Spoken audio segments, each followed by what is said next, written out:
Welcome to week 2 of Kinesiology 725 Program Design and Physical Education.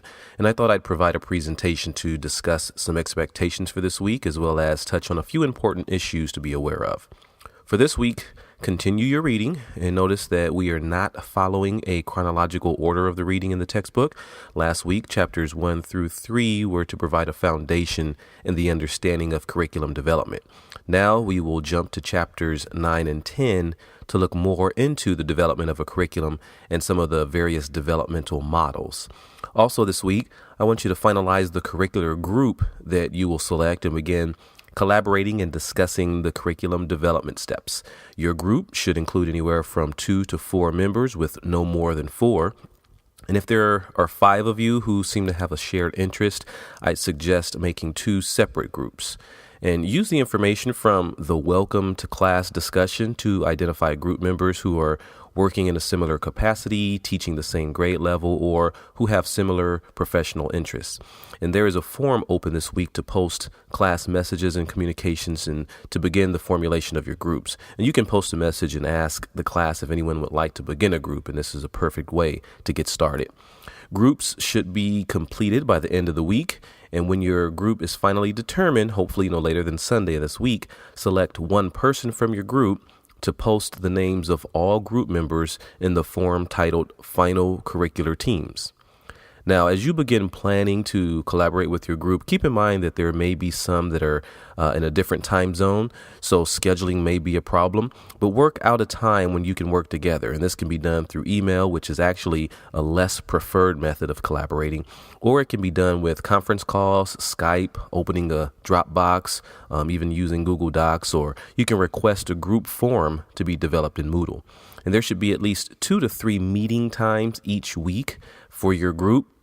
And it's important to take minutes for each of those meetings, as the meeting minutes will be used in the final determination of your grades. And there's a form posted in Moodle that you can download and use to document the minutes of each of your meetings. And this helps me to clearly see and understand who has been a part of each meeting, who's doing what, and how much of the workload is being balanced throughout the group. Now, beginning next week, these minutes must be submitted for each group at the end of the week, so be sure you do that. Complete your threaded discussions this week. Remember that your personal and initial post is due by Tuesday, and a response to 2 of your classmates is due by Thursday. Now, let me make a quick note on threaded discussions. These are designed to initiate conversation. They should also mimic the traditional face-to-face discussions that take place in a classroom environment. If your threaded discussion posts are brief, they're basic, they're vague, and they don't facilitate a discussion, points will be deducted. For example, and this is one of the few times I will provide an example. Let's say I ask you to post a response to the following issue.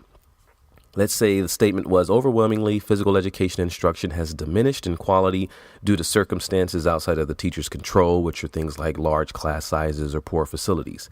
Additionally, coaches who were specifically hired to coach a sport provide little or no standards-based instruction. Therefore, physical education should be an optional subject in schools. What do you think? I'm asking you to think critically about this issue, consider all the statements and the concepts addressed, and articulate your opinion. If you say something to the effect of, I disagree because physical education addresses obesity and social skill development and teamwork, I'm expecting you to explain and justify that opinion, provide more, elaborate, expand. You cannot effectively reflect and respond to an issue similar to this in just a couple of sentences. Similarly, you must provide a response to your classmates that continues the discussion. Responses must have some substance. They must have meaning, thought, and present issues that may not have been addressed. Include a justification on their own. And so those are what I'm looking for in responses. Additionally, they must be done without attacking or criticizing the initial post. So spend some time thinking about your threaded discussions and provide a substantial response. Read the posted rubric on threaded discussions for more expectations on how those will be assessed. And last thing for this week, complete your program philosophy and mission statement. There is a video presentation that covers this assignment, so be sure you view this in its entirety before you submit your assignment. Also, remember, all assignments must be posted in the correct readable format. And that should do it for announcements this week. Feel free to contact me with any questions. Take care.